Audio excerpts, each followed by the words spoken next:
आज पाकिस्तान की कोशिशें अमन की मंजिल नजर आने लगी। पूरी दुनिया को परेशान कर देने वाला तनाज़ा इख्तिताम के करीब है। ईरान और अमेरिका के दरमियान अमन माहिदे पर इत्तेफाक हो चुका। वजीर आजम शहबाज शरीफ ने इस बात की तस्दीक कर दी। कहा, पाकिस्तान फरीकैन के साथ मिलकर अगले मराहिल को हतमी शक्ल दे रहा है। अमन आज इतना करीब है, इससे पहले कभी नहीं था। बिल्कुल, वजीर आजम ने अमेरिकी सदर डोनाल्ड ट्रंप और ईरानी सदर मसूद पेज़ेश्कियान समेत दीगर रहनुमाओं को पैगाम में टैग किया। शहबाज शरीफ ने कहा कि कुछ लोग मुआहिदा सबूताज करने के लिए गलत मालूमात फैला रहे हैं।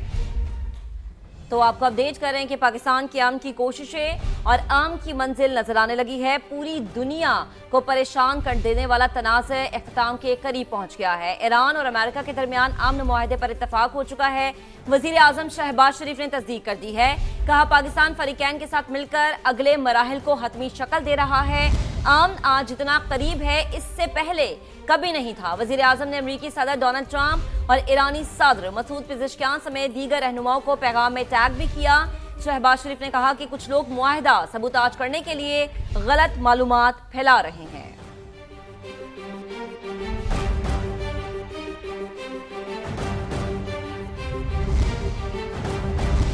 और इस वक्त अहम मामले पर बात करने के लिए अमरीकी सहाफ़ी कैटलिन डॉरेनबॉस हमारे साथ मौजूद हैं।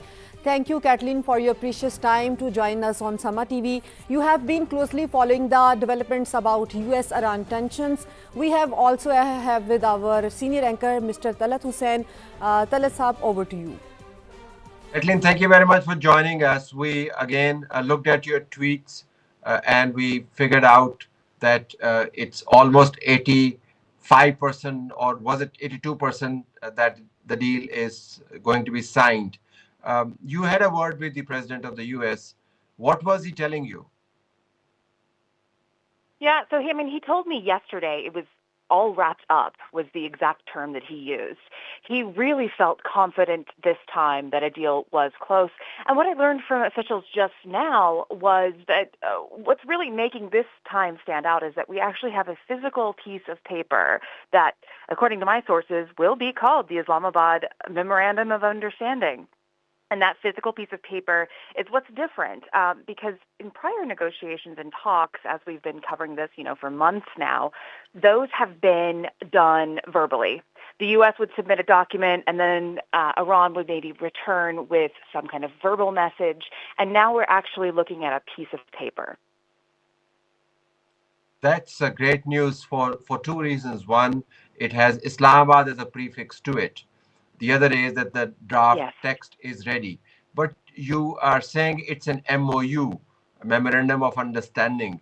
If you could, for the benefit of our viewers, tell us, how is that going to be different from an actual agreement like the, for instance, Joint Comprehensive Plan of Action was?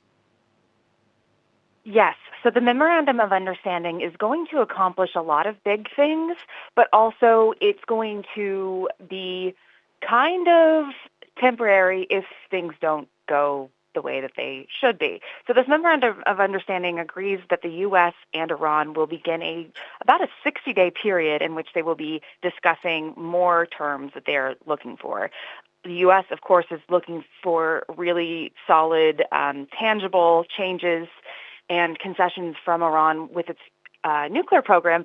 And Iran is looking for some economic sweeteners, some relief, either that being the unfreezing of assets or the lifting of some sanctions. My sources, I had been kind of hearing that it's basically the same things that we have been discussing all along, right? The destruction of the nuclear weapons process, but also it's a bit of give and take, right? And once this memorandum is signed, hopefully, like you said, an 85% chance that it will be signed. You have said many significant things here, Kathleen. Memorandum of Understanding could potentially lead to many agreements. One agreement potentially could be regarding what to do with Strait of Hormuz. Another agreement could be what to do with the nuclear material, nuclear dust, as Donald Trump, president of the US, calls it. So there's a possibility that while MOU is a broad gauge strategic document, the real work will begin after it is signed. Yeah, that's absolutely, I think, a really good way to put it. The real work will begin once this is signed. It's taken us this long just to get here, and so it will be really interesting to see how far this can go. But I do want to say and just give credit to Pakistan and pat the backs there, because I think a lot of work will still be necessary from Islamabad, but it's certainly an honor, I think, that this memorandum of understanding, which is going to address some of the most immediate needs, being the reopening of the Strait of Hormuz, that's going to be a massive win for now, and hopefully we'll see it grow into something more solid and lasting in an eventual deal that might come at the end of this 60-day negotiation period that will reopen the straits after that's finished. Hopefully, yes. Interesting choice of the venue, Geneva, no? And I don't have that officially confirmed. I've heard that from sources, all over the place, including in Pakistan. But the U.S., my White House sources, still don't have. They're still not saying that there's a decided venue. So of course I have my hopes that it could be Islamabad, but I have no indication to say that it actually would be there. Let me tell you something as I speak to you, Caitlin. I'm looking at my other phone and I have this information that the news circulating in Pakistan that the PM is likely to fly tonight is not necessarily true. He may not be flying tonight, and we are told that journalists accompanying him have been asked to stay put, and that they would be told fairly well in advance when the PM is leaving. So the PM is not leaving. So I would not rule out the possibility of the signing not being in Geneva, but in Islamabad. Anything is possible. And I'm very interested with that news, because I had heard differently through Pakistani reports earlier things that may indicate something different with the Prime Minister. I think what you're hearing now is true. I think that there is still a possibility of all kinds of things to happen. Another option, too, is, Geneva is where most of the U.S. admin officials are staging for the upcoming G7 talks nearby in Evian.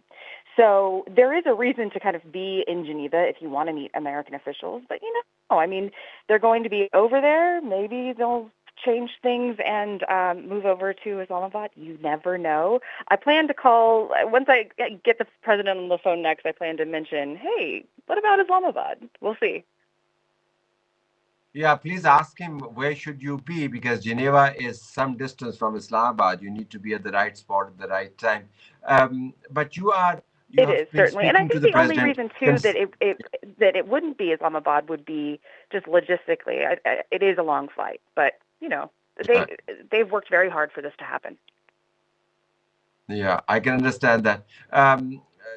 Just one last thing. You have spoken to the president consistently throughout this crisis. Last 3 months, you must have spoken to him dozens of times. But you started off by saying that this time around he sounded more confident, though. There's a little caveat to that as well. Just before he started to talk about the firmness of the deal, he had also put on his social media account a dire threat. But within hours, he just changed that. So, was it that close to, full-scale war and then a full-scale agreement? Was it running that close to each other? That doesn't surprise me, right? Because things have just gotten so close to the line. And the pressures are high, and the president has been waiting for weeks and weeks and weeks for something to happen. I think he very much wanted to signal that he was ready to go ahead and launch full scale if Iran was not willing to come to the table. Now, part of the background there is that actually before he made the Karg Island announcement, that is when, it was actually the night before, I reported this yesterday, that Wednesday night was when Iran actually finalized the agreement and passed it through the Qataris. So chicken or egg, who knows? Both of the sides are going to say different things, but certainly the president was ready and willing to take on those strikes. Clearly, I think we're all kind of breathing a sigh of relief that doesn't seem to be happening right now. Wonderful, Caitlin. Thank you very much for joining us, and stay put. We will look at your social media posts and kindly do look at what's coming out of Pakistan as well. This is a world of possibilities. But for a change, the possibilities look very positive. Thank you very much for being with us again. Yes. Thank you.